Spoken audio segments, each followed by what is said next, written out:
Okay, today we're going to talk about something that's a little bit different on the scamming side.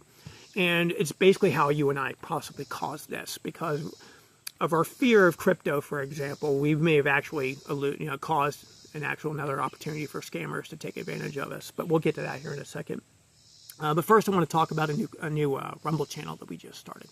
It's called About the Vial. And that channel is going to be about the actual gray market industry and how it operates day to day, current news and what's going on in the gray market, and the labs themselves, that the ones that produce our COAs. We're going to talk about what they're seeing on day to day, stuff that's interesting. But we're also going to be digging into the actual vendors. We're going to be looking and giving examples of good ones, and we're going to be giving examples of bad ones. We're going to be calling out those scammers as well. But another thing that's going to be kind of interesting is you guys have an opportunity too. So on the comments on the Rumble channel, that channel About the Vial, I'm going to have you guys actually submit vendors that you want us to run for your tools, and we'll just go over those together, good and bad. And I think that'll be kind of cool. Okay, about what's going on, what today's is about. Well, what happens is, and we're talking mostly about people that are new to the gray market, that their preference for payment has been the problem. That they look at crypto as a natural scammer tool. And I've even seen people post on Reddit saying that crypto is only used by scammers. Legitimate vendors won't use crypto. And I want to show you and tell you today why that's actually completely wrong. And how your reliance on using standard payment methods instead of crypto is actually probably more dangerous to some extent. So let's look at the landscape first. That payment processing, be it Visa, MasterCard, American Express, basically all the payment processors, to include Alipay and PayPal, have very specific rules that peptides and related industries cannot be sold on their platforms. So what you have is these vendors will set up and they'll advertise their products, but when it actually comes time to payment, they'll label it as something else. It could be clothes, could be sheets, could be blankets, something other than peptides, because again, they can't reveal that. And the reason they have to do this again is because these processors do not allow that to be done on their platforms.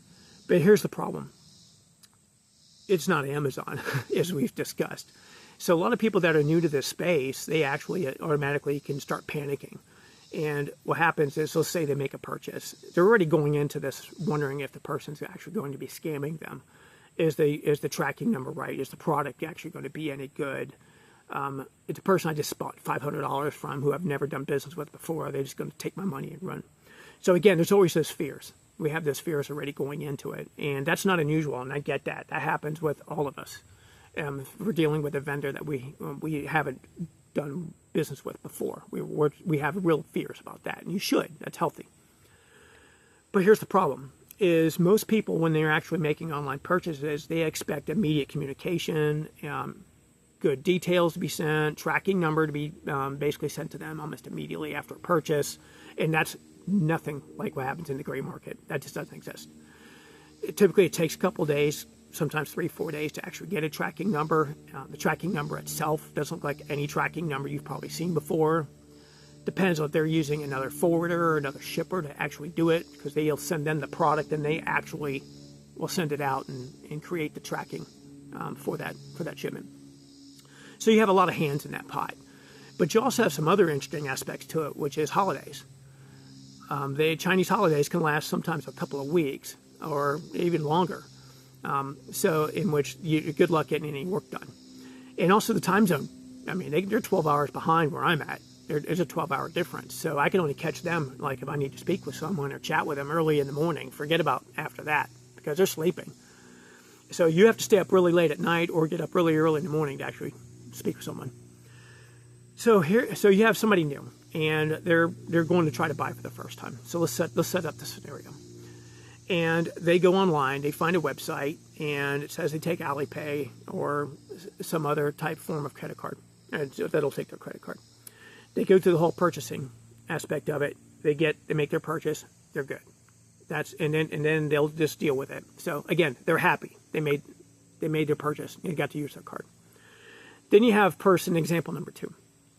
They go to the website. They go through the whole process. They add something to their cart. They go to checkout, and then they see crypto only. and they just lose their damn minds. There ain't no way. Crypto, that's for scammers. The only scammers use crypto, but that's their mistake. Because what we have going on in the industry, and it's been going that way for a while, but I just thought I'd bring it up because I find it interesting, that scammers operate within that space, obviously. And their tactics sometimes don't revolve around just setting up a pretty website, right, and just sending you a peptide and then hoping that you fall for it. No, they actually work off of your fears. So their setup might actually have a beautiful website. We have current COAs. They look all legitimate. They'll actually steal other people's COAs and put their name on it. And then they're really super nice in the chat and they call you dear and honey and all that kind of stuff, right? So you think that you're good. And they even stipulate, hey, no, we take Alipay. We take PayPal. And yeah, we'll take your card. Problem is they do that because they know that you're trying to avoid crypto at all costs, because you don't want to go through the hassle of finding an exchange, getting a wallet, or even figuring out how to use Cash App if you're going to do it that way. And then you might see a wallet address that looks like your cat walked across your keyboard, and people they get freaked out and they think that they're just going to send it to the wrong address and lose all their money. And again, I get that. But the problem is these scammers are waiting for you to want to avoid crypto. So by you thinking that it's a credit card and that's going to save you is not the case. And crypto, again, is not unsafe inherently, but it's all about the vendor motivations.